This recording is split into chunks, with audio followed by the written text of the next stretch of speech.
Let's Pod This. My name is Andy Moore. It's good to be with you again this week, another Friday night in the big town. Today we are recording on Friday, April 19th, which is, of course, an auspicious day in the history of our state.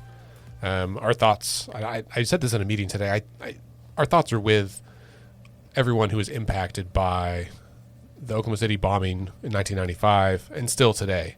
I don't know what it is. This year it's 24 years. It's not like a big number anniversary, but I think it has to do with the backdrop of the rise in extremism and Christian nationalism that we've talked about on this show quite a bit this year. But just thinking about the Murrah building bombing has felt heavier this week or today for me. So I've almost been like nervous to check the news. Like I had that like ominous feeling that like, what if something happens? So listeners, if that's you, you're probably not listening to this on the 19th, but if that was you this year, know you're not alone, and like know that, you know, that kind of stuff happens, is real. And if you need to talk to somebody about it, you should seek out professional help. I know after the bombing, when I was in my early days of doing counseling, I had a number of clients that I saw that were directly impacted. I have friends who were survivors of the bombing. And it's been really interesting and healing in unexpected ways to know them and to hear their stories. And if you've never visited the Oklahoma City Memorial, I really encourage everyone to go. I think it's an important part of our modern history that we don't think about enough and reflect on the causes, the way we came together afterwards, and the lives that were lost. All right, well, this week in the legislature, talking about causes that feel lost sometime, we had some wins, we had some losses. I do want to highlight one significant win because it was an action alert that we sent out this week. It was split. We sent an action alert out about two issues: Senate Bill 518, which makes some changes to the initiative petition, and unfortunately that one did pass, and it has now passed both chambers and has gone to the governor. It is going to make initiative petitions more difficult. It does not make them impossible, though. And so if you're feeling down about it, take heart. It is not impossible. We've already kind of worked the math on how to make it work anyway, despite politicians' efforts to take away your rights. However, the other issue that was on that action alert, I think on Wednesday, was for Senate Joint Resolution SJR 34, which would have essentially eliminated the Judicial Nominating Commission. And if you're listening to this wondering what the hell I'm talking about, it's probably because it's something you don't ever think about, right? And so I'll quickly explain it, and then we'll get on to our guests, which is the real meat and potatoes of this episode. But the JNC, the Judicial Nominating Commission, was created by a vote of the people, like through a state question, in response to political corruption, right? So we probably all know at the federal level, the president of the United States appoints justices to the Supreme Court. Here in Oklahoma, that is like kind of the case. The governor does appoint people to the state Supreme Court, but the way that those names come to him is through the JNC. The JNC's, I think there's like 15-ish members. Some of them are appointed by politicians. Some of them are appointed by the Oklahoma Bar Association. So it's a committee that reviews applicants and then puts forth three names. So they basically send the governor, here's three people you can choose from. And he can choose one of those, or he can reject all three, and they'll propose another three. So that's how it works. So it's a step in the process, a check and balance on not just allowing the governor to appoint whomever he or she wants. This resolution that failed on Wednesday would have changed that and basically removed the JNC from the equation and allowed the governor to appoint whomever they wanted with the consent of the legislature. So he would have appointed them, and then kind of like in Congress, it would have, or in Washington, it would have required the legislature to confirm that appointee. So it's, you could say this is a Washington, D.C. style nomination process, which most Oklahomans probably would not like, and you would be correct. Anyway, as it turns out, it went to a vote, and it failed 60-36. There's a really fascinating article on Non-Doc about it that sheds some light onto maybe the internal processes. I know the Oklahoma Bar Association was opposed and had people at the Capitol lobbying against it. We obviously were opposed and did an action alert about it. So anyway, if you are someone who saw that action alert email and responded and emailed your House member, congratulations. You're part of the victory here. You can pat yourself on the back and celebrate because that kind of advocacy really does work, right? We don't do any of this in a vacuum. This is a cumulative effort, right, of people like you and people you don't even know that might be on the same issue and are working together. So well done, Oklahomans. We killed at least one bad bill this session. I will acknowledge that a very bad bill is still floating around. The Speaker and the Pro Tem proposed an immigration bill. It's House Bill 4156, in case you want to take note of it, but it's certainly been in the news and will continue to be in the news through next week. They skipped committee. They suspended the rules and moved it direct to floor in the House, and it passed yesterday on Thursday. It was pretty contentious, lots of questions, lots of debate. Tone and tenor matter, I would argue, but at the end of the day, it passed along party lines. And then next week, we kind of expect a repeat. There are some concerned efforts from the Latino community, from groups like Dream Action Oklahoma that are trying to advocate and organize in opposition to it, and really to, like, if nothing else, right? Like, we kind of know it's likely to pass. Nothing's done yet. But even if it does, there is an opportunity for us as Oklahomans to come together, to commune with one another, to share correct and truthful information, because there will undoubtedly be a lot of misinformation around this, but making sure that everyone understands the actual impact of this and how to navigate this world. We'll probably do an episode solely about that issue or that bill in coming weeks, once we have a bit more certainty about what the future looks like. There's a good chance it'll get challenged in court and will kind of be rolled into a much larger case from multiple states that's going before the U.S. Supreme Court. So lots of questions there, but we'll follow up on that soon. All right, well, 8 minutes in, we're going to talk to the guests, I'm excited about that because it's less of me talking and more information for all of us. So I'm joined today by two experts. I say two pillars of our community who are extraordinary organizers, and that is the theme of this episode, of course, is about organizing. What it is, who does it, how you do it, where you do it, why it's important, and there's where it intersects with advocacy, kind of all of that, right? Does this sound like a good question, a good topic? All right, I've laid it all out there, so let me introduce our guests, and then we'll get to know them and then get into the issue itself. We're joined today by Jasmine Brown-Jutras from the ACLU. Hello, Jasmine. Hi. Thanks for being here. Of course. Thanks for having me. And is this your first time on the show, Jasmine? It is. Yeah, this is my first time. Excellent. Long-time listener first. I don't know if you listen or not. You don't have to answer that. And then her colleague, Jill Owens, also from the ACLU. Hi, Jill. Yes, hi. Thanks for being here. This is your first time on the show for sure. Definitely. Yeah, I'm glad to be here, though. You've been at the ACLU since October? Yeah, the end of October. So you're 6 months in. Yeah, You've got it all figured out. I wouldn't say that, but I'm learning every day for sure. Awesome. Yeah. Jasmine, how long have you been at the ACLU? I've been with the ACLU of Oklahoma since June of 21. All right. Yeah. Well, you definitely got it all figured out then. Still no.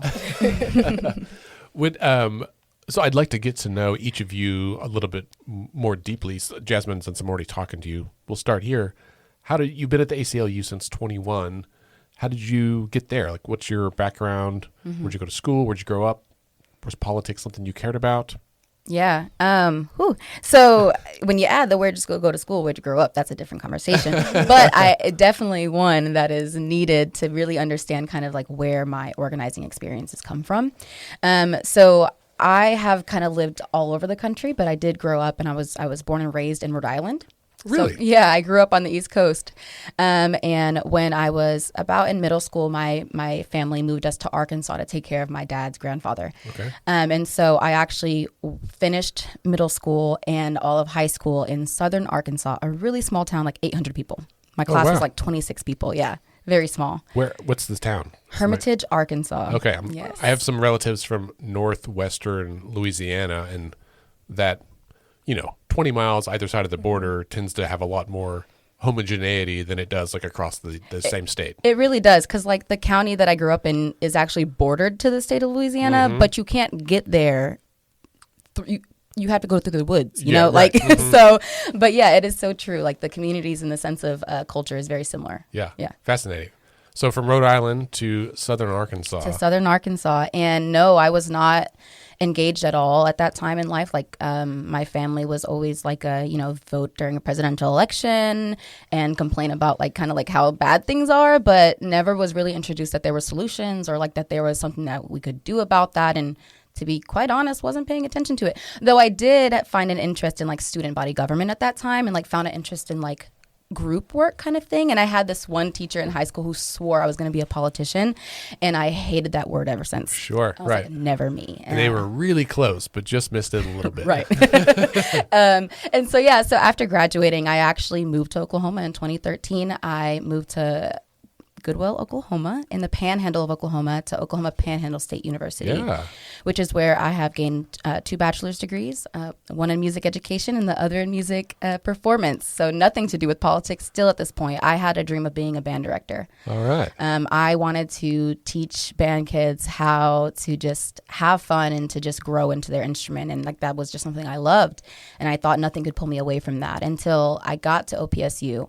And I wanted a different culture. I'm coming from this like small town. I wanted to build a different kind of life than what I had. There's not a lot of accessibility to just regular things to do. And I wanted friends. And so I made it a point to be social at school. Even if that wasn't who I was, I made it a point to make friends, be social. And eventually, like, I just, again, found community. I just kept finding community in the places where I would go. And eventually got involved in the student government there, and hearing students like real issues of what they were experiencing wasn't just campus issues. It was like real life issues that the campus couldn't solve. Like these are issues that your city has to pass through policy, or that the legislature has to pass through policy. And I was learning that through it was an organization I was in called Oklahoma Intercollegiate Legislature. Yeah. Shout out to any OILers on here listening. There are a lot of alum around the state, and that organization really taught me everything about policy and the importance of advocacy and the importance of the legislature itself.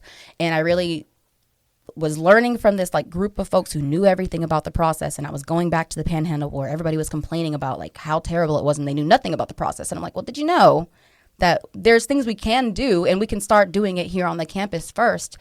And eventually I learned that it couldn't just be done on the campus. It had to be done in community. And that's when I started finding local organizations, started contacting my legislator. Eventually he blocked me. And then I learned that, like this is real life. Like the advocacy and the conversations that you can have with your community and with elected officials is something that can make a change, because I began seeing it. I began seeing people be inspired or interested in doing the same thing. Which led me really into organic organizing. I feel like that's where like organizing really started, was just sharing the possibility of what we could do in community. And I didn't know I was doing it. Had no idea that I was doing it. I started volunteering and knocking doors for a candidate who decided to run as a Democrat in the panhandle of Oklahoma, right? Like knocking doors in the panhandle is not easy. You have to drive between them, right? Yeah. Yeah. And eventually I just kept finding these little niches and areas where different places where you can advocate, and different ways you can organize, and different issues that were important to different people, and became important to me too. And it really just propelled me to like not really ever stop looking for a way to like support community through those things, and eventually became my passion. So much so that when I was given the opportunity to leave, when I was leaving my undergrad, I had the opportunity to continue teaching at the school that I was at. But I was given an ultimatum, actually. It was brought to my attention that I was a bit outspoken. I was a bit outspoken with my students. Many students would come to me about things that they wouldn't go to other teachers about. And I appreciated that. I loved that about the relationship I was able to have with them. And to be given the ultimatum to say, hey, we want to have you back, but we don't want the board or the booster club to like thinking like, but if they don't agree with what you're doing and now they don't want to give money to the program, what then? And I'm like, oh, man, I don't want to take away from my students like that because I'm passionate about it. Shouldn't take away from them. But then also me leaving takes something away from them also. But the program taking away their instrument takes more. And so I knew in that moment, while I felt like I needed to take a stand, it wasn't my place to.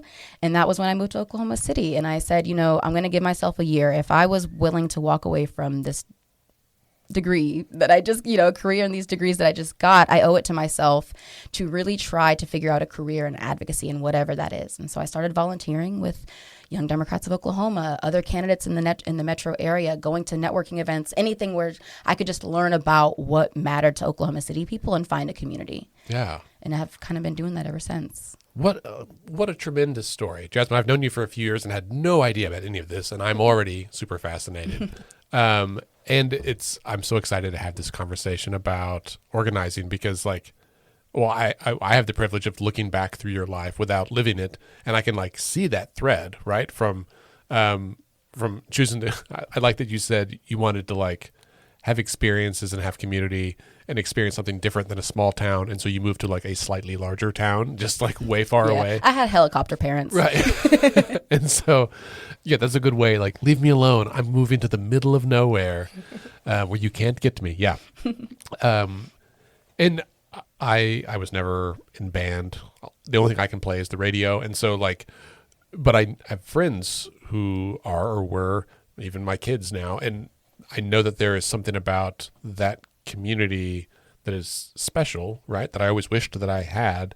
And so to hear you talk about it in such warm ways and understanding the connections and the relationships there, you did a great job of chapter 1 organizing, right? Is find your community.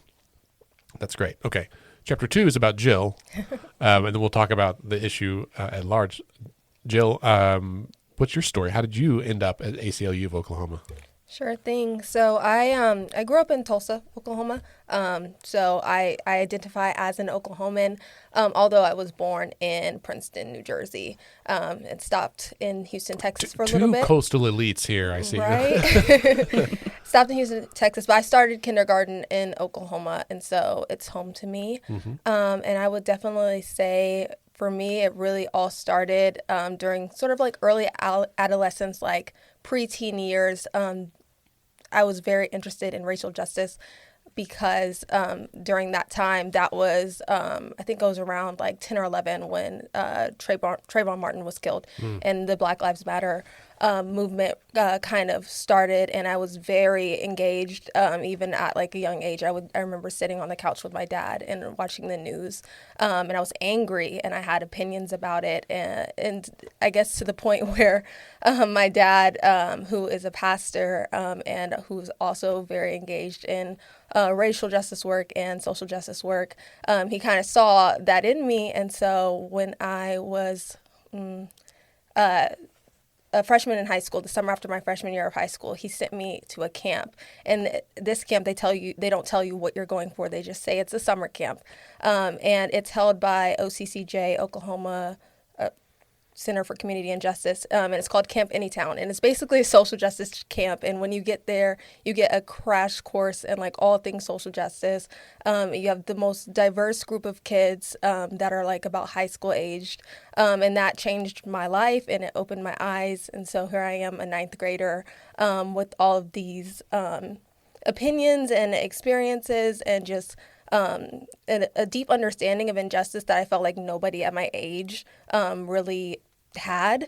And so I sought out community, and from that point on, I wanted to do something about it. I was very adamant about not being complacent with the status quo that I was experiencing in Oklahoma. And so at the age of a few years after that camp, at the age of 16, honestly, I have to say, after that camp, I was just waiting for something to pop off. I was waiting for my moment to do something about something.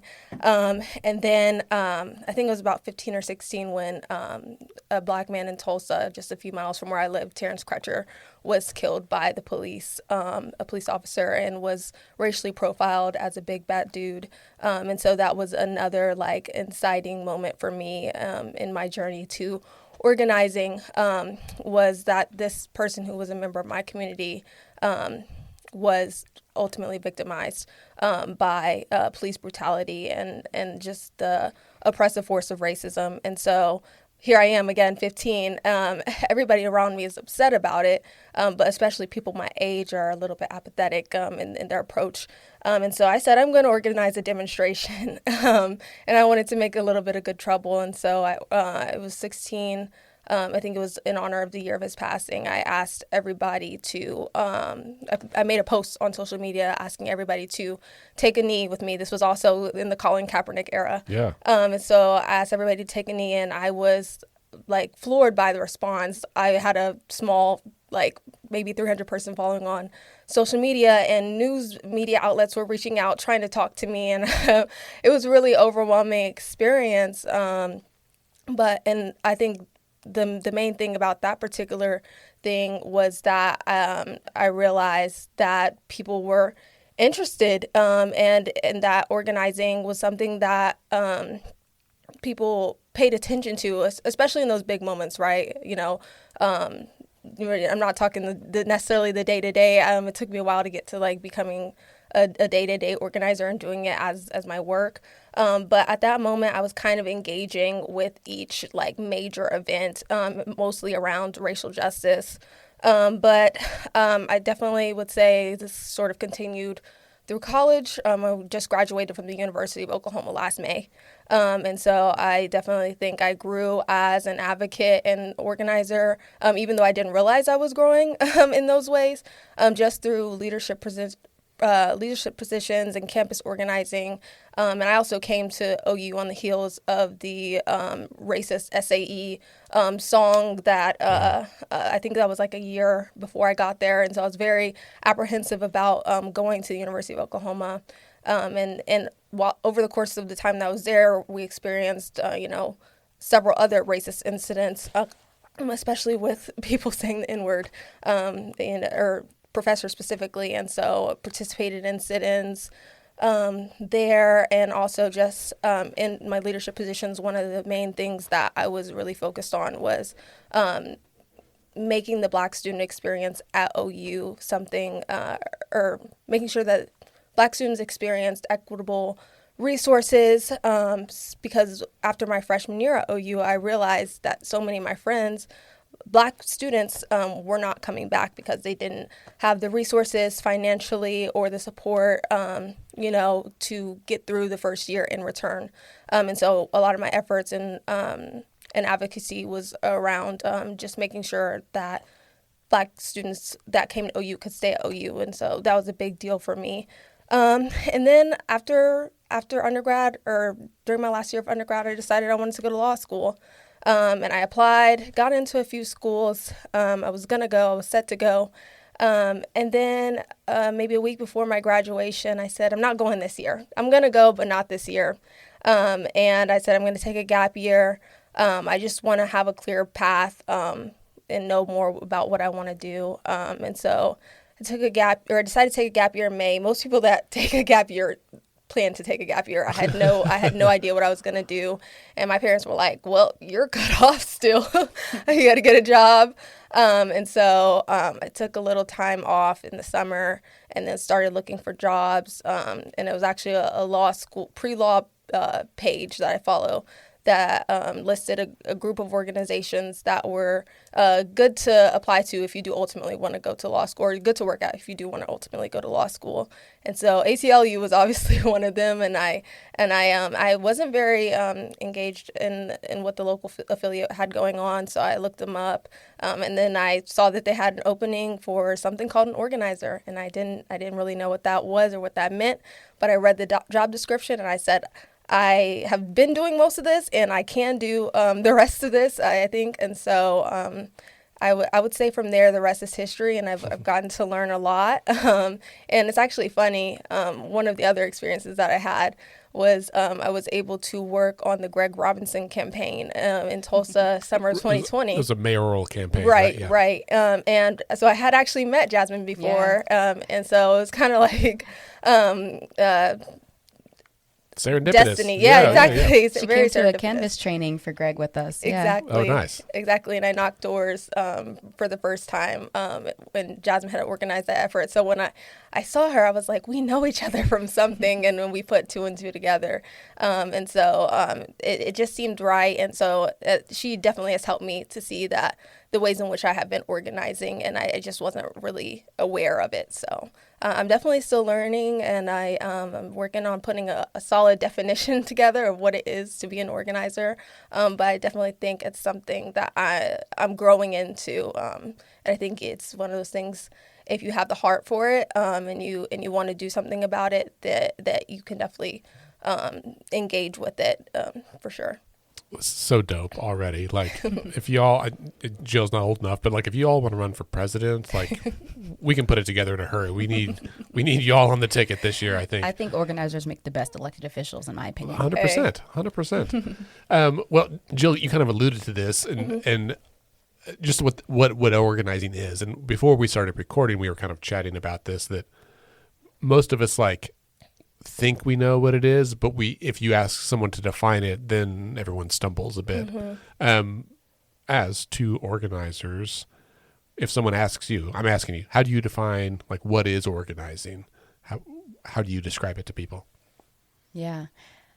I would want to put it up against another term. I would put it up against advocacy and compare the two, because most people are familiar with advocacy, right? It's sharing with others about the issue that matters to you, trying to convince others to also care about it. And then sometimes advocacy looks like, talking about it to the person who can impact, what happens to it next. I think organizing goes a step further. I think organizing, of course, you've heard the term over and over, community. Like, you cannot do organizing without community. And community means different things. Community could look like your neighborhood. Community could be like our group working together on policy, because we have the same kind of, we have the same eye to policy. We're looking at the same issues. That's a community there. Community exists everywhere, and you can't organize without it, because it takes mobilization, right? It takes advocating, and then finding folks around you who are willing to advocate on the same thing. You find that community, and now how do we do it together?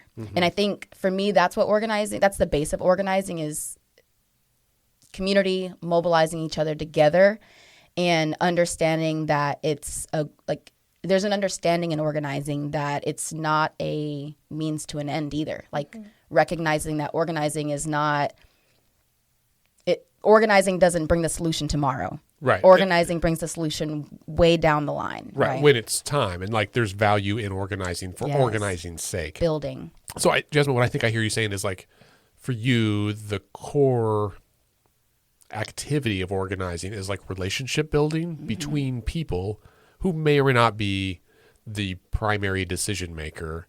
And I think that's a good juxtaposition to compare it to advocacy, which we think of, like, I guess I think of, like, advocacy as like a vertical relationship and organizing as a horizontal relationship. That's not exclusive, but you know what I mean? Like, organizing is among us, and then advocacy is directed at an other.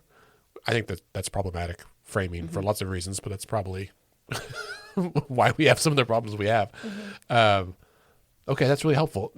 Jill, anything you would add to that, or do you see organizing differently? Yeah, I definitely would agree with what Jasmine said, and I would just add the way I've been explaining it lately. The past 6 months, when I tell people I'm an organizer and they ask me what's that, the simple way I like to put it is I call it activism with a lot of infrastructure, and so I just see it as very intentional activism and doing it with a framework and strategy and with community. And I think it's essential to have a network to organize. And I think that's been a big part of the beginning of my organizing experience is building that network and community and building those relationships so that I can be effective in this, because ultimately I can do all the programming and educational efforts and tabling I want, but if there's no audience, then what's it all for? And so I think that's been my experience of it so far. Something you said earlier, too, made me think about this, that I think often for most people, if you see a problem in the world, we think, maybe what can I do about that? And an organizing mindset is like, what can we do about that? There's like a collective Right.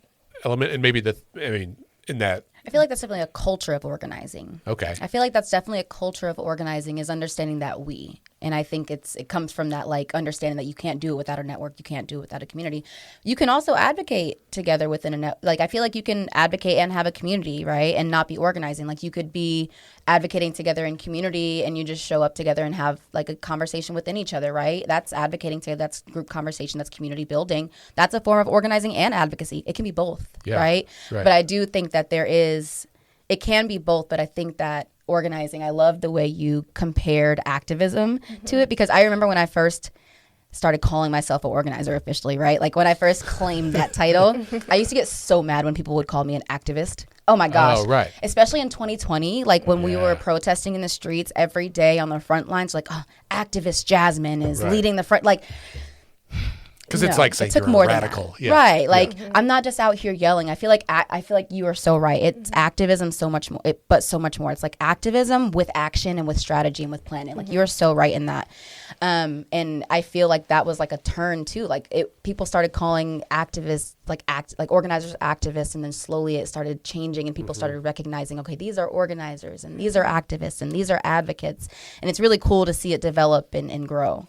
Well, because, obviously the base of organizer is organized, so it implies, I haven't looked at like the etymology of this word, but like at face value, right, it implies that there's some sort of structure involved there, which implies more than one component, right? So not me, but we. And then some effort put into, okay, we've got the we, how do we establish a structure around us? What does that look like? And for what end? Like, what's the reason for it? And we already said, right, like there is some value in organizing for the sake of that. And to me, as a therapist, right, like that's what the relationship building is, that humans are by our very nature, like deeply relational beings, right? We live in community on purpose. Not every animal, we're not wolves, right? We're not a one-man wolf pack. Like I guess wolves do live in packs. Polar bears, they live alone. Like, we're not polar bears, right? Like, we're humans. We live in community. And because of that, we innately recognize that there is power in us. Like, there's power in we, in this community, in having, well, I'll say folks like y'all, but I'll probably get to in a second. Like, you are special, but you're not like special in this like elite group of only the truth is, like, everybody's an organizer in their own way, right? And so you both, in fact, in your backgrounds, you both kind of shared how you were doing organizing, as Jasmine, long before you called yourself an organizer or before it was your job title. You realized like, oh, I've been doing this, and apparently that's called organizing. For people who are listening, they may be wondering, am I an organizer, or could I be an organizer? What would you tell them? Like, how do you, if you're going to guide someone into being more formally, shifting that formal mindset into like, I can help be an organizer in my community, how do you get them started? Yeah, I would say if you have found yourself to be somebody who cares deeply about an issue, right? Or even if you found yourself as somebody who's impacted, I think those two like groups of people, like, very likely probably are already organizers or have done something that's organizing because you have had to advocate for yourself, right? Or you have had to you've had to fight for something, right? And so sometimes you like, okay, maybe there are folks who may have a Facebook page. Like, maybe you organize a Facebook page around an issue that happened in your community, and you're like, did you guys hear about this city councilor and what he did and how he treated my kid? That parent who started the Facebook page and said to come to a school board meeting because my kid was bullied, that person just organized a group, right?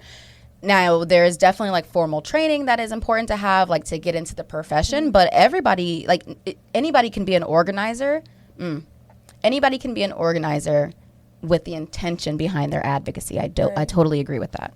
Right. Yeah. No, I was thinking the same thing for the most part. Yeah, I think it's a decision. Ultimately, is what comes down to it. Like,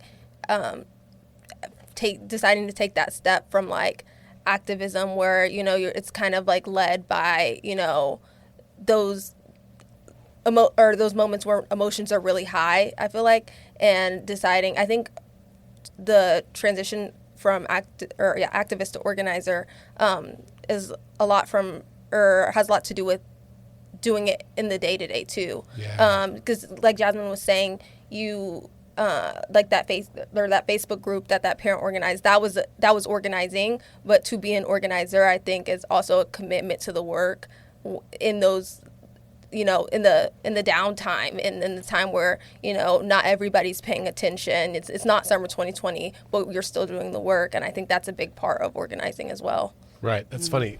So when I went to college, originally I was a religion major. I was going to be a pastor, and I used to talk to some of my mentors about the difference between like being a preacher and being a pastor. And I was more interested in the pastoral part, not the preaching. I was like, being up front and like having the high energy and like moving people in this emotional way, like has its role in the church. But I was more interested in like the day to day and like visiting folks at home and having study groups and doing that part of it. And 20 years later, like it's definitely what I do, just not with the church, right? Like, but it's, I think kind of what you described, right, is like activism in some ways is like the Sunday morning preaching, and then pastoring is the organizing that happens all during the week, right? That it's like the ongoing relationship building part. Yeah, and I might even like push back on that a little bit. It's wrong in lots of ways. No. I mean, I would even push back on it in that, and I don't want to lose my train of thought here, but I almost jumped in with you and said, well, organizers, you have to have the energy to be able to get up on stage and gather Definitely. people. Yeah. But actually, I don't think that's completely true. Something, and this is something that we've talked about a little bit earlier, was that organizing is like a career field in itself, right? I am always preaching to folks that like everybody has their role in this work. Everybody has their role in how do we make this place a better place, right? And everybody has a role in organizing. Some organizers are the people who are on the front lines who make the good speeches and are able to inspire. Yeah.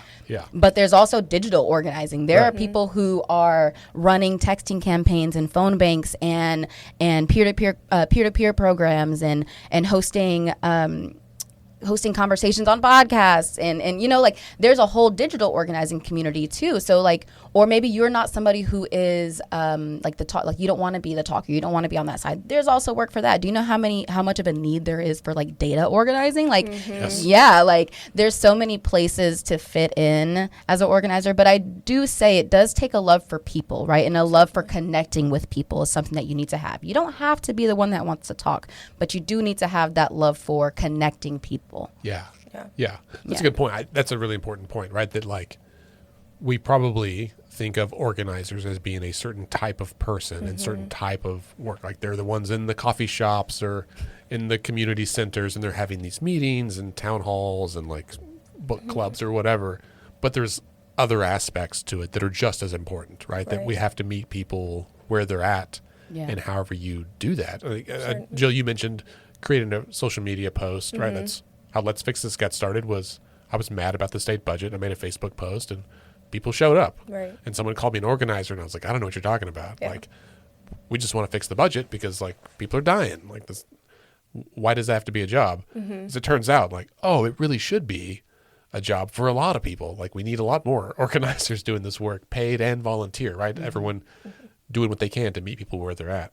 Yeah, I absolutely agree. And being a new organizer, a baby organizer, as some of us call it, I definitely think that I've been trying to figure out like what I like to do and where my skill set fits best. And I've realized that even though for a lot of times I've had to be the person, sort of on the front lines with the megaphone or, leading a charge, I think honestly, a lot of times I like the administrative work that goes with organizing better. And I think I'm good at it. And especially because, to be perfectly honest, not all of us, are extremely extroverted. And so knowing that I can be equally as impactful, sometimes at my desk, just as impactful sometimes as if I'm up at the Capitol, is really gratifying for me as a person, who whose social battery does sometimes get low. And I think what Jasmine said is really important. I have that base level love for connecting with people. But I think that it's nice to know that, I can still engage even when, I'm not giving a speech or something like that. So, I think we've sort of come up with a good job description or definition. And being at the ACLU is a special kind of organizing too. For I sure. think Yeah. I think it looks different. Like all organizing jobs look different, but I think even at the ACLU, we bob and weave out of advocacy and organizing every day, right? Like one day we're like, actually not just one day, multiple, like throughout the day, like we could have an 8 a.m. meeting about like her, or not 8 a.m. because we start at 9. Always, right? We could have a 10 o'clock meeting or a one-on-one between Jill where we're discussing, okay, like how are we going to, what are the next steps for this town hall on the death penalty that we're planning, right? And then at 1 o'clock, we're in a LFT meeting talking about policy on education and immigration, right? And then 2 hours later, we go into a conversation with National where we're strategizing maybe how do we get paid calls into a district to stop a bill, right? So it just changes so much, and it's just a constant. It's just a constant of organizing and advocacy at the same time. And I think it is really nice. I think it really helps to not have that burnout in organizing, because most of the time when you get into organizing, for me, like I said, like I was always looking for that next thing, like not necessarily the next thing, but like work on this project. Let's do some work. Let's bring some action around it. And then normally you end up finding another issue, an intersection in that work, and it brings you to the next thing. And I found myself doing that a lot. But what brought me to the ACLU and why I applied to the ACLU was that when I returned, I was working in Georgia on the runoffs, the Georgia 2020 runoffs, the Senate runoffs. And when I returned, I really was like, I don't really want to advocate on behalf of what the candidate cares about. Like, I really want to care about all the things, but there's not many organizations that do all of the issues. And so I was like, okay, who does? And I found out that the ACLU was the only organization in the state that really offered me to care about all the things and not what somebody else told me to care about or what was dictating that moment. And I think that helps to not have burnout. I think it helps to be able to weave in between these certain issues. Yes, it's extremely tiring because it's all of it at one time, but it's nice because we can go from instead of intensely sending recruitment emails and text messages, right? We can switch it off and have a group discussion with the community about how do we organize around the municipal budget, right? Like it goes all over the place. Right. It really does. Yeah. I love having conversations like that are super wonky because they end up being really fun. Like, how do we organize around the municipal budget? The first thing is why would anyone care about this? Like, how can we make it relevant to people? Because people will care if it's relevant to them. And you end up having to come up with really, honestly, really fun things. Usually, sometimes, I guess the other side is using fear to organize. It's powerful, but that's not really our mojo, right? But finding ways to make people care about it, and then testing them out, right? And seeing who responds to certain types of digital posts or certain types of events. And sometimes sometimes the sillier the better. Sometimes this more serious the better. But it depends on the issue and who the people are and you're trying to reach. And that part of organizing to me is immensely fun because it's creative and rewarding when people get engaged in ways they didn't expect. Yeah. I feel like I remember when I was first really getting into the organizing space and being able to work with experienced organizers in the metro system, and really hearing from them, how do they plan? And I remember always hearing, I always thought, when you make a plan, you need a goal. That's what you got to do. You got to make a goal, and then that's how you achieve it, right? And I learned from them that, it's organizing takes tactics and multiple tactics. And so what you were sharing is all of those all of those different ways in organizing have to happen at the same time, multiple different ways, because we all think about how we all learn. We all learn differently. We all receive differently.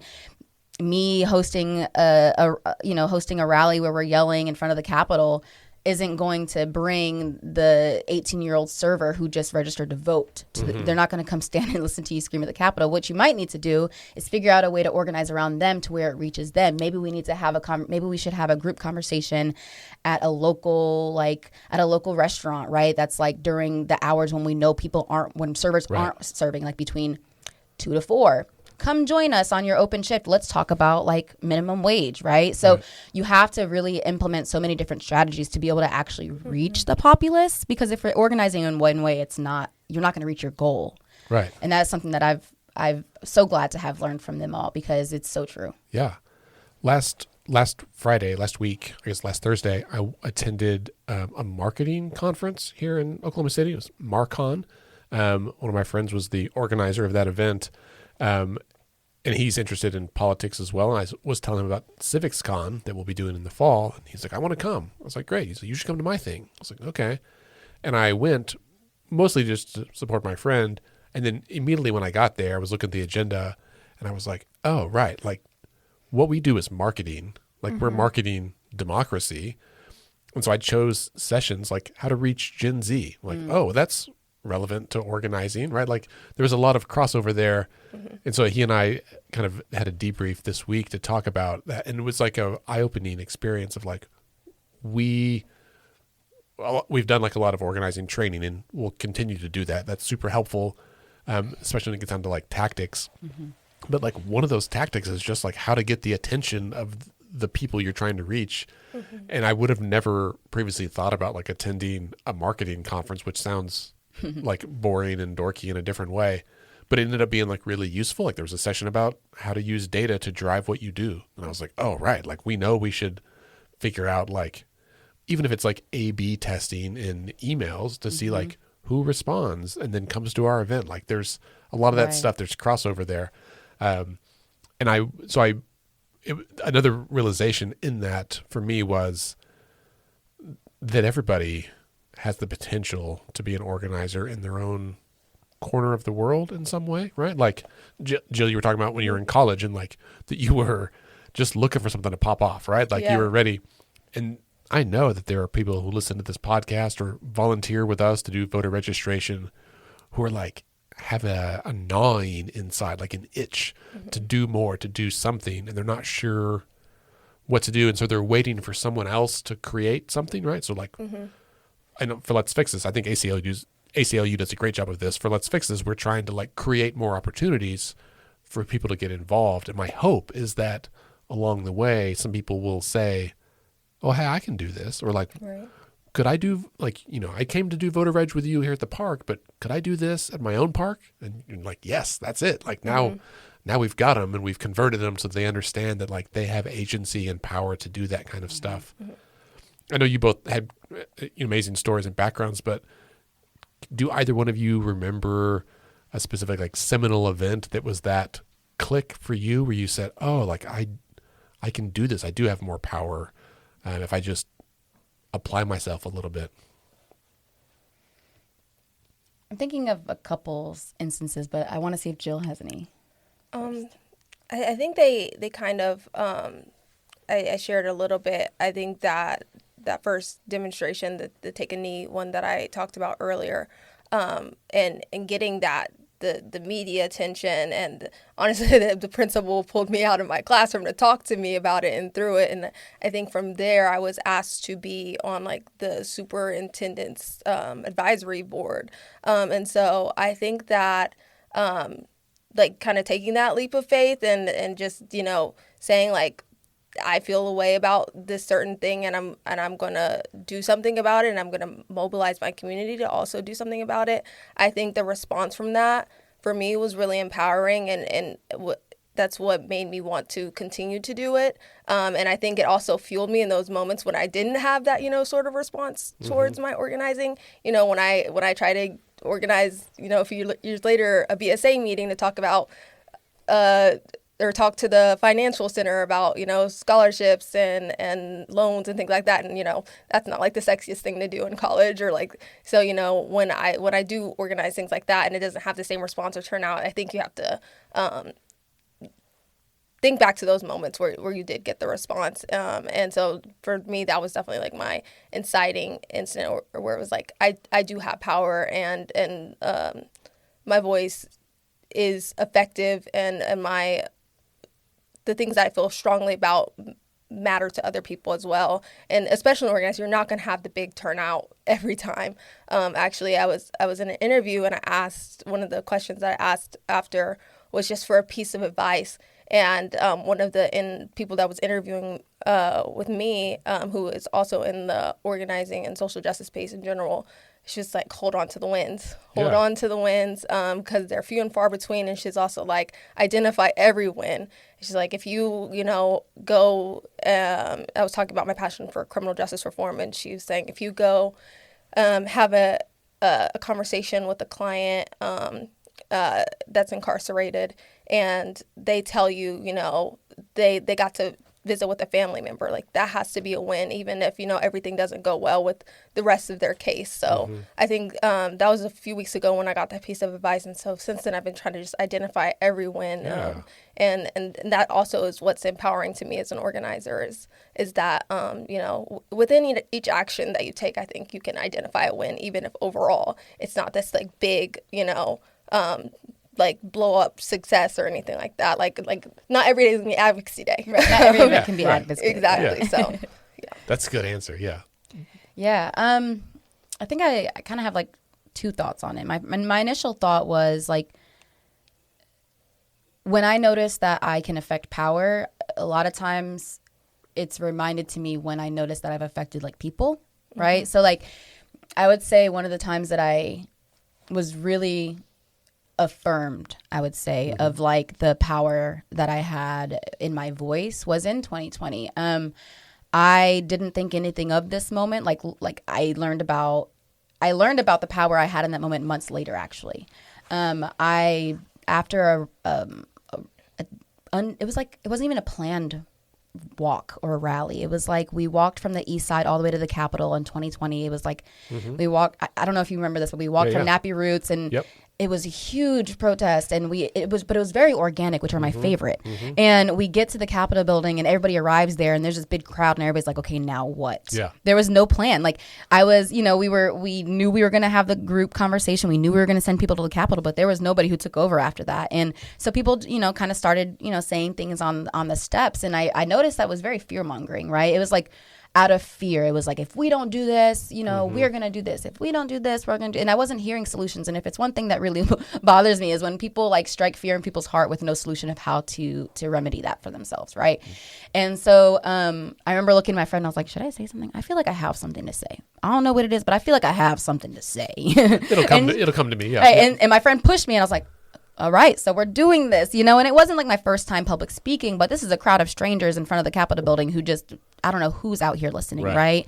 No mic, just straight screaming from the stairs. And I don't even remember I couldn't tell you what I said. I think I said something along the lines of like, yes, we're in this situation here, here's what you could be doing, and here's what we could be doing with our time now.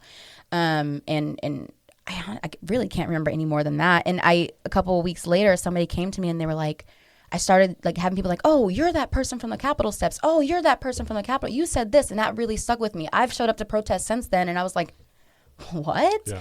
And that was when I was like, oh, wow. Like I didn't recognize the power I have. The impact of my voice on people, I think, is the power that organizers have, and that I felt like I had, is like, I didn't recognize that I had a voice that could convince people, right? That could convince people and make people believe. And it was so inspiring to hear that from somebody else, to recognize that, and something I didn't recognize in myself. And now I feel like I notice it more every time I, give a training and somebody comes in and somebody's like really intentionally listening, and they're like, okay, so what if I wanted to ask a legislator this question? How would I ask that? And how would I pivot if he doesn't agree with me, right?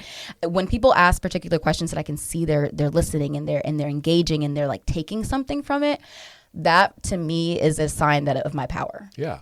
Because they're going to do something with that information later. Right. That's a tremendous story.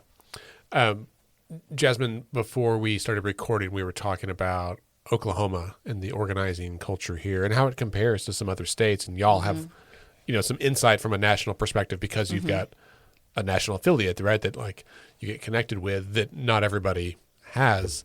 And we kind of said like there's something different about Oklahoma that's hard to articulate about our culture. What do you all notice about Oklahoma and like our culture around organizing that is good and like different than other states?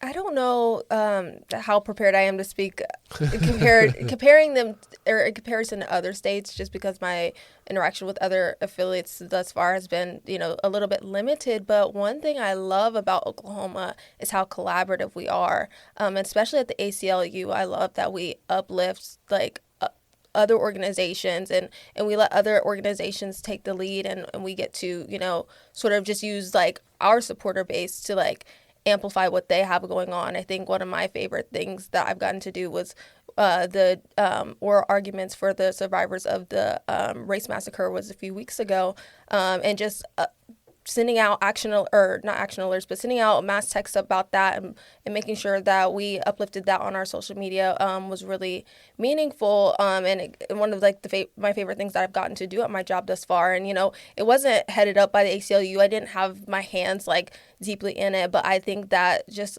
the way that we collaborate amongst organizations, Oklahoma City, Tulsa, trying to bring in, people that are doing work in rural areas is really incredible. And I think that because we collaborate so much, I think that we're really good about being on the same page. And so that's something that I have really come to value just as I've grown as an organizer in Oklahoma, and as I'm sort of building that network. It hasn't been too hard, honestly, because, I meet one person, they want to introduce me to the next person, or I come to LFT table and here's a plethora of people who, when something arises, I know who to contact, or I know who's has their hands really in that work if it's not like something that is like the main thing that's going on at the affiliate. So, shout out to Oklahoma for that. I think that's really incredible. Do you think, I agree, but like I always wonder if that's because there are so few organizations or so few people that like no one can afford to worry about, whose turf you're working on, because we have to band together when there's only like, a limited number of people. Yeah. Right. Yeah. It's a lot to cover, a lot of ground to cover. And so if we don't work collaboratively, I mean, we would get absolutely nowhere. We often, I feel like in the last couple of years, I feel like Oklahoma has really come out of that silo. And maybe it's been since like I've come out of like party work. I feel like in party work, like there's a lot of like siloing there because, it is very one-sided, it's party work, But since coming to the ACLU, I definitely agree. Like our office, especially within our Oklahoma affiliate, our entire culture of our office is collaboration.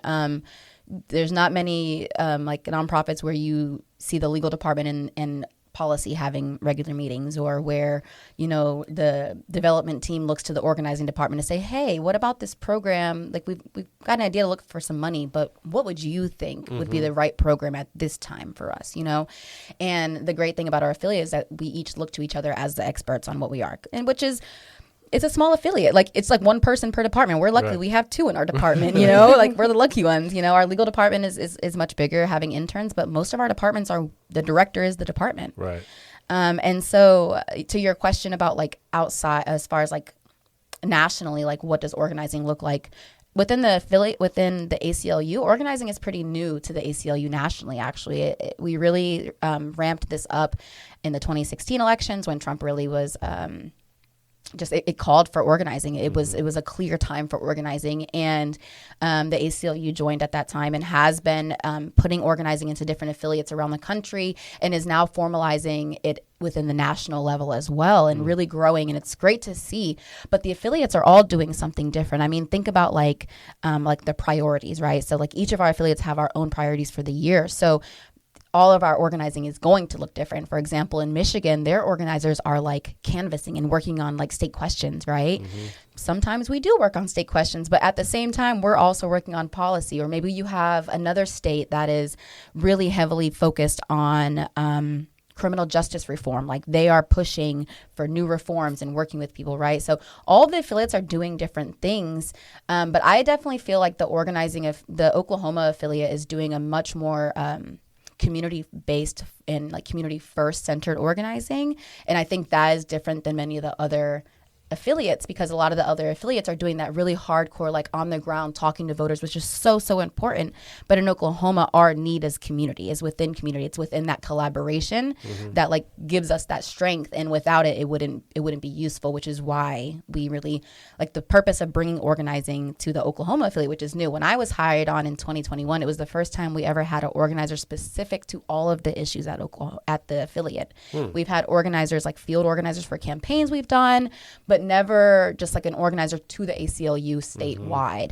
And so the goal was, we want to create an organizing department that connects the needs of the community with the issues that we are dealing with, so we know that we're actually doing the work of what is needed from our community members.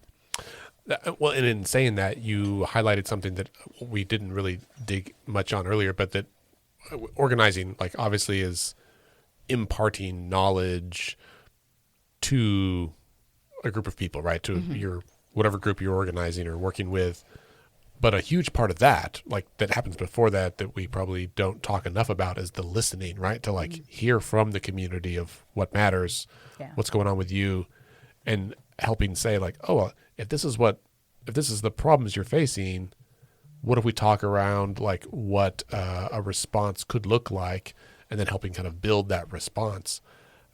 What maybe specific to the ACLU, what do y'all do to get that information from the public? What kind of listening activities do you do? And we have a lot of coalition work. Yeah, definitely. We're part of several coalitions. And then when it comes to just direct community work, I think that comes from attending those town halls, attending the city council meetings and things like that. And a lot of what we learn is from somebody standing up and asking a question, to their city councilor. And, they're not directly, directing anything at us necessarily, but we get that information and we can take it back to our office and be like, hey, like this is an issue, that's happening or that's really affecting the east side. What can we do about this? Who can we partner with on this? And so I think we have to be, it's really about being in the right place in the right time. And one of the things I've, started to learn and pick up on is where those places are. And so I think anywhere where there, any community meetings, town halls, even if it's not necessarily part of like our job descriptions, we go, and I think that's how we kind of get intake, is, it's pretty organic, and it's just being in spaces where people are invited to share, whether we create that space through hosting our own event or, going to events of community partners and listening there. So I'm so glad you said that, Jill. Prior to doing this, I worked in the HIV community, and for a long time, I think they still do, but we had like a monthly meeting, just like a coalition meeting of all the HIV service organizations, and every group would go around and do like round robin updates, kind of like we do with our civic engagement table. And it was through those meetings that like you would hear, maybe problems that case managers at multiple places were having, that you're like, oh, well, that's a systemic problem if you're all having the same thing. And then we also had these like quarterly networking meetings. It was a broader group of like the public health community. And really all we did like was just like eat lunch and do introductions. And it was just like, everyone eat. And then we're going to go around. Everyone would stand up and say like, hi, I'm Andy Moore from Let's Fix This. And we're blah, blah, blah. And sometimes it was just, hi, here's who we are. And sometimes it would be like, we've got an event coming up. But after you get 70 people that do that, you're tired after like 2 hours, but also like you've got a page of notes of like, he said this and she said this, and I think there's something there if we can get these people to talk to one another. Start seeing the themes. Yeah. You start seeing themes within the community of like the need, right? Yeah. I think one of the things so my role at the ACLU as the organizing manager, my role is that I help to maintain our relationships with our partners, which is, I think, really helpful to our organizing work, that our partner relationships live within our organizing and advocacy, because that allows us to make genuine connections with all of those partners. It's not just like a fundraising consultant coming up to you and being like, hey, come to this next fundraiser. It's like we're connecting with our partners in a way to work with them. And I feel like that has been amazing because it really fuels what is happening, what we are doing. So at the beginning of the year, or well, not at the beginning of the year, but at the beginning of our fiscal year, we make a strategy, like what is our yearly strategy? Where are we going to be putting our focus this year? And what we're thinking of is, where is the capacity? Where is their capacity? So in the past few years, the ACLU has really taken up criminal justice reform as like one of our main issues, and it always will be. But we recognize this year, when we sat down to have our conversation, out of the work that we were able to do in the past for this criminal justice reform, we think of 805, think about all of those things that have happened in the recent past. How many nonprofits have started and how much work has started on criminal justice reform that wasn't there before?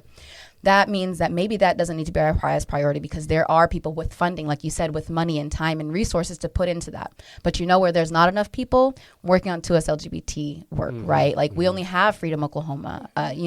There's not many other organizations. That's why we put that at a top tier for us. So they really look to us in our organizing department and our partner work to say, hey, what are you hearing in community? Where are people putting their efforts? Where is there not enough space? Where is there not enough room or not enough resources? Let's put ourselves there. And then in all of those other places, let's work collaboratively to uplift them, because we understand that's not our place. Like that's their work. Let's uplift them. But in the places where there's not enough capacity, let's take a stand there and let's be bold. Yeah. That's great. And I think I'll be honest, like just this conversation has helped me, because especially this year, have gotten a little I don't know what the right word is, frustrated, sour, something, that so often when one of the organizations that we all, like one of our partner groups does a Capital Day, like we all go and I usually see y'all there and you see me and we see each other. But there's always other people there that you don't know, that aren't like the organizers from the community. And sometimes I've probably said to you in meetings, I get frustrated that sometimes it feels like we're just trying to organize ourselves all the time. But there is what you just highlighted, there is value in that, because you still hear, because the rest of the time that we're not together, we're talking to other people and we're bringing those stories to the table to share, and that helps connect with what else is happening in our state. And so there is immense value in organizing ourselves, because it's not just ourselves. Like we don't come as blank slates to any meeting. Yeah. And if we can bring even one other person or two people to that wouldn't have been there, we've doubled or tripled the capacity we have to make change in this state. And that's the kind of thing where I'm like, if we do just a little bit, it feels like a little bit, like bringing one person to a community meeting feels like I didn't do anything. But if everybody brought one person, we've had massive impact. Yeah. And it's not that hard. Right. And I feel like we just named another profession within organizing, which is relational organizing. We just literally take, instead of just I feel like within nonprofits and back and forth, there's always, it's transactional. It feels transactional sometimes, but in this work, taking our partner relationships and turning it into relational organizing, I think is that. I mean, that's exactly what we're doing, is we are making sure that we are on the same page and that we are organizing together and being collective, so that way we can bring that one, everybody can be on the same page to bring that one person into the room. I feel like because of that work, we are because of that collective relational organizing that we do, we are able to fulfill that wish that you're talking about. Yeah, that's great. We're kind of at time, but I have one last question to ask you as we kind of wrap up, and that is about self-care, because we all know that organizing is hard work. It is by its nature often selfless work, and that can be exhausting. And also it's mid-April in the legislative session, so we're all exhausted from that. What do you do? What do you recommend? What do you do for yourselves? How do we all stay healthy in what is often an exhausting environment? I would say for me, the main thing that I try to take care of, especially as I've stepped into this role, is my spiritual health.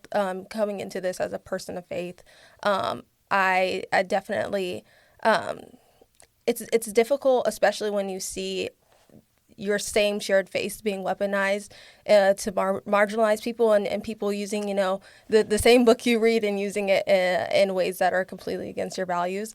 And so for me, I think the main thing that I've tried to grow in and tried to focus in on is making sure that I know the truths that I believe. And that has been so essential for me as I continue this work, and it really helps to reduce that feeling of burnout, because it energizes me in a way that I don't think I could get from anything else. I do the other things, take time for rest and the skincare and all those fun things too. I do that as I can, and definitely take time to maintain my relationships out of this work. That's incredibly important, but nothing sustains me personally like my faith. And so I think that that's a major thing for me. And it's not something that I was necessarily anticipating or was like particularly intentional about, but it was kind of something that happened organically. I have to give it all the credit of what personally sustains me. Yeah. Yeah. What about you, Jasmine? Right now, couch rotting is okay. Love rotting. Couch rotting is okay right now. That has been my thing this past week. It's not my favorite thing, but normally I really like to be spontaneous. Like, I really like to keep my weekends. As soon as I have no more meetings on my calendar for the week, the rest of the time is spontaneous. Like, I want that, like, waking up on Saturday and deciding what I want to do with my day, giving myself back my freedom is kind of like what I do with that. And whatever comes of it, comes of it. Like, that's my favorite day. Like, last Saturday, we woke up and we're like, let's go get our bikes fixed finally. And we did, and then rode the bikes for 6 miles accidentally. Yeah. Like but it was great. It was so fun. And then we came home and I just couch rotted the rest of the day, and I felt okay about it because I rode the bike for 6 miles. Yeah. Normalize rotting. Yes, and so I think it comes in waves because I feel like I am so spontaneous with my free time, and that's what it is. Like, I just want to give myself the option to do whatever I want. Yeah. Yeah. That's good. I mean, you have to have something that fills your cup, right? That keeps you going, and also, like, for me at least, it's like a reminder of why we do this work, right? Like, in some kind of idyllic future, right, when we've like won all the policy battles, and that like doing things like rotting and riding bikes and getting donuts and I don't know, being healthy or unhealthy or whatever your jam is, like, you feel freer to do that, feel freer to be yourself, and we have to find times to be free to be ourselves now, to remember that's what we're fighting for down the road. Absolutely. Because there's a lot of folks that don't feel, that do not feel and are not free to be themselves in today's world. Cool. Jasmine, Jill, thanks so much for being here today. Thanks so much for having us. Thank you. I enjoyed it. Thanks. Listeners, thank you for being here as well. As a reminder or an announcement, we are trying to raise the minimum wage in Oklahoma. State Question 832, the Raise the Wage campaign, got cleared to start collecting signatures this week. I will put a link to their Mobilize, which is like their online presence right now, so you can get trained and find locations to sign the petition. This is, whether you agree or disagree, this just helps to get it on the ballot so the voters can decide what they want. It would raise the minimum wage to $15 by 2030. You can read more about it online. Like I said, that link will be in the show notes. If you want to get involved with Let's Fix This as a volunteer, as a little organizer in your community, hit us up, letsfixthis.org/volunteer. We're going to be having monthly volunteer meetings with lots of opportunities for you to get involved over the summer. As a reminder, decisions are made by those who show up. Have a great week.